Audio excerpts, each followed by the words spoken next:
تاریخ اسلام کا یہ حقیقی واقعہ 23 مارچ 1169 کے روز سے شروع ہوتا ہے، جب صلاح الدین ایوبی کو مصر کا وائس رائے اور فوج کا کمانڈر ان چیف بنایا گیا۔ انہیں اتنا بڑا رتبہ ایک تو اس لیے دیا گیا کہ وہ حکمران خاندان کے نونہال تھے، اور دوسرے اس لیے کہ کم عمر ہی میں وہ فن حرب اور ضرب کے ماہر ہو گئے تھے۔ سپاہ گیری ورثے میں پائی تھی۔ ان کے ذہن میں حکمرانی کے معنی بادشاہی نہیں بلکہ اسلام کی پاسبانی اور قوم کی عظمت اور فلاح و بہبود تھی۔ ان کا جب شعور بیدار ہوا تو پہلے یہ محسوس کیا کہ مسلمان حکمرانوں میں اتحاد نہیں تھا، بلکہ وہ ایک دوسرے کی مدد بھی نہیں کرتے تھے۔ وہ عیاش ہو گئے تھے۔ شراب اور عورت نے جہاں ان کی زندگی رنگین بنا رکھی تھی، وہاں عالم اسلام اور خدا کے اس عظیم مذہب کا مستقبل تاریک ہو گیا تھا۔ ان امیروں، ان کے وزیروں اور مشیروں کے کمرے غیر مسلم لڑکیوں سے بھرے ہوتے تھے۔ زیادہ تر لڑکیاں یہودی اور عیسائی تھی،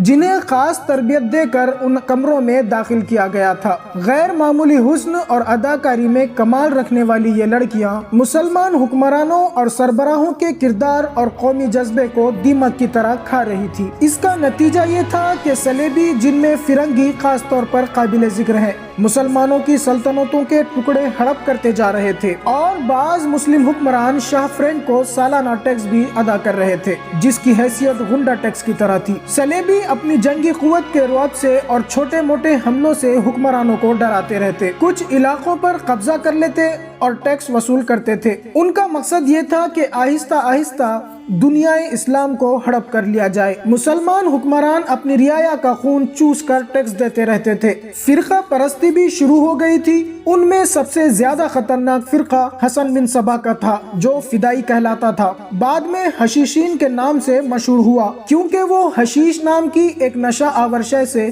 دوسروں کو اپنے جال میں پھنساتے تھے۔ صلاح الدین ایوبی نے تعلیم حاصل کرنے کی عمر میں ہی سپاہ گیری کی تربیت اپنے بزرگوں سے لی۔ نور الدین زنگی نے انہیں جنگی چالیں سکھائیں، ملک کے انتظامات کے سبق دیے اور ڈپلومیسی میں مہارت دی۔ اس تعلیم و تربیت نے ان کے اندر وہ جذبہ پیدا کر دیا جس نے آگے چل کر انہیں صلیبیوں کے لیے بجلی بنا دیا۔ کم عمر میں ہی انہوں نے ذہانت اور اہلیت حاصل کر لی تھی، جو ایک سالار اعظم کے لیے ضروری ہوتی ہے۔ صلاح الدین ایوبی نے فن حرب و ضرب میں جاسوسی، کمانڈر اور گوریلا آپریشن کو خصوصی اہمیت دی۔ انہوں نے دیکھا تھا کہ صلیبی جاسوسی کے میدان میں آگے نکل گئے ہیں اور وہ مسلمانوں کے نظریات پر نہایت کارگر حملے کر رہے ہیں۔ صلاح الدین ایوبی نظریات کے محاذ پر لڑنا چاہتے تھے، جس میں تلوار استعمال نہیں ہوتی تھی۔ اس کہانی میں آگے چل کر آپ یہ دیکھیں گے کہ ان کی تلوار کا وار تو گہرا ہوتا ہی تھا، ان کی محبت کا وار اس سے کہیں زیادہ مار کرتا تھا۔ اس کے لیے برداشت اور صبر کی ضرورت ہوتی تھی، جو انہوں نے کم عمر میں ہی اپنے آپ میں پیدا کر لی تھی۔ انہیں جب مصر کا وائس رائے اور کمانڈر ان چیف بنا کر مصر بھیجا گیا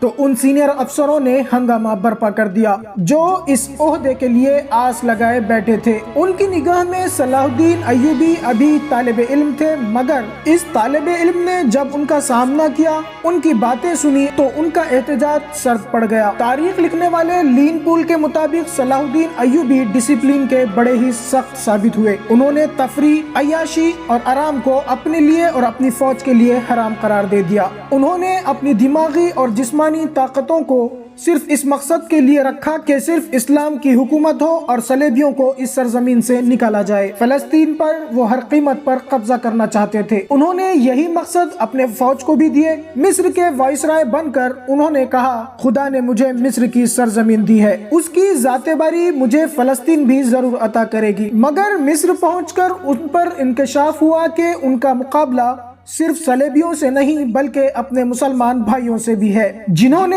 ان کی راہ میں بڑے بڑے حسین جال بچھا رکھے ہیں، جو صلیبیوں کے عزائم اور جنگی قوت سے زیادہ خطرناک ہیں۔ مصر میں صلاح الدین ایوبی کا استقبال جن لیڈروں نے کیا، ان میں ناجی نام کا ایک سالار خصوصی اہمیت کا حامل تھا۔ صلاح الدین ایوبی نے سب کو سر سے پاؤں تک دیکھا، اس کے ہونٹوں پر مسکراہٹ اور زبان پر پیار و محبت کی چاشنی تھی۔ بعض پرانے افسروں نے انہیں ایسے نگاہوں سے دیکھا جن میں طنز تھا۔ وہ صلاح الدین ایوبی کے صرف نام سے واقف تھے یا ان کے متعلق یہ جانتے تھے کہ وہ حکمران خاندان کے افراد ہیں اور اپنے چچا کے جانشین ہیں، اور وہ یہ بھی جانتے تھے کہ نور الدین زنگی کے ساتھ ان کا کیا رشتہ ہے۔ ان کی نگاہوں میں صلاح الدین ایوبی کی اہمیت بس ان کے خاندان کی بدولت تھی، یا اس وجہ سے انہوں نے انہیں اہمیت دی کہ وہ مصر کا فوجی اور وائس رائے بن کر آئے تھے۔ اس کے سوا انہوں نے صلاح الدین ایوبی کو کوئی وقت نہ دی۔ ایک بوڑھے افسر نے اپنے ساتھ کھڑے افسر کے کان میں کہا کہ بچہ ہے، اسے ہم پال لیں گے۔ تاریخ لکھنے والے اور واقعہ نگاروں نے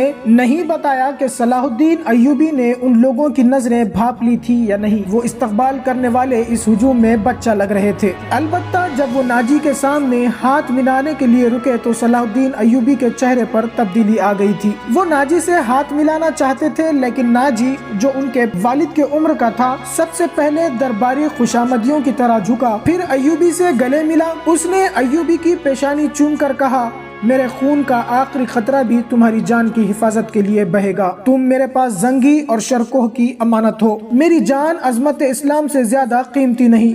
صلاح الدین ایوبی نے ناجی کا ہاتھ چوم کر کہا، محترم، اپنے خون کا ایک ایک قطرہ سنبھال کر رکھیے، سلیبی سیاہ گھٹاؤں کے مانند چھا رہے ہیں۔ ناجی جواب میں صرف مسکرایا، جیسے صلاح الدین ایوبی نے کوئی لطیفہ سنایا ہو۔ صلاح الدین ایوبی اس تجربے کار سالار کی مسکراہٹ کو غالباً نہیں سمجھ سکے۔ ناجی فاطمی خلافت کا پروردہ سالار تھا۔ وہ مصر میں باڈی گارڈز کا کمانڈر تھا، جس کے پاس آدمیوں کی تعداد 50,000 تھی اور سارے کے سارے سوڈانی تھے۔ یہ فوج اس دور کے جدید ہتھیاروں کے ساتھ تھی اور یہ فوج ناجی کا ہتھیار بن گئی تھی، جس کے زور پر وہ بے تاج بادشاہ بنا بیٹھا تھا۔ وہ سازشوں اور مفاد پرستی کا دور تھا۔ اسلامی دنیا کی مرکزیت ختم ہو چکی تھی، صلیبیوں کی بھی نہایت دلکش تخریب کاریاں شروع ہو چکی تھی۔ زر پرستی کا دور تھا، جس کے پاس ذرا سی بھی طاقت ہوتی اسے وہ اپنے اقتدار کے تحفظ کے لیے اور دولت سمیٹنے کے لیے استعمال کرتا تھا۔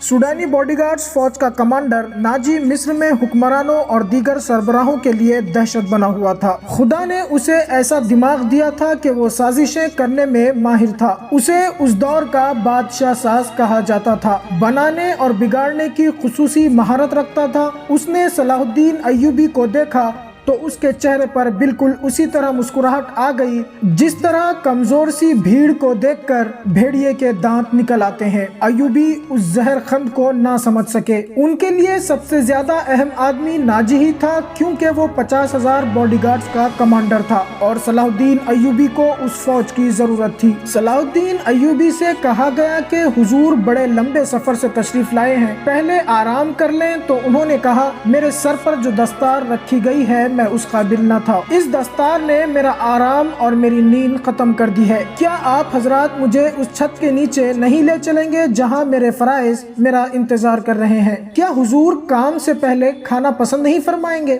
ان کے نائب نے پوچھا۔ صلاح الدین ایوبی نے کچھ سوچا اور ان کے ساتھ چل پڑے۔ لمبے تگڑے اور طاقتور باڈی گارڈز اس عمارت کے سامنے کھڑے رہے تھے جہاں پر کھانے کا انتظام کیا گیا تھا۔ ایوبی نے گارڈز اور ان کے ہتھیار کو دیکھے تو ان کے چہرے پر رونق آ گئی، مگر یہ رونق دروازے میں قدم رکھتے ہی غائب ہو گئی۔ وہاں 4 نوجوان لڑکیاں جو بہت حسین اور خوبصورت تھی اور ان کے کاندھوں پر ریشمی بال بکھرے ہوئے تھے، ہاتھوں میں پھولوں کی پتیوں سے بھری ہوئی خوشنما ٹوکریاں اٹھائے کھڑی تھی۔ انہوں نے صلاح الدین ایوبی کے راستے میں پتیاں بکھیرنی شروع کر دی۔ تو ناظرین اکرام، ضرور کمنٹ کر کے بتائیں کہ آپ کو یہ ویڈیو کیسا لگا۔ اس کے آگے کا واقعہ اگلے ایپیسوڈ میں اپلوڈ کیا جائے گا۔ اگر آپ نے نوٹیفیکیشن بیل نہیں پریس کیا ہے تو ضرور پریس کر دیں تاکہ آپ کو اگلے ویڈیو کی نوٹیفیکیشن سب سے پہلے ملتی رہے۔ تو ملتے ہیں نیکسٹ ویڈیو میں۔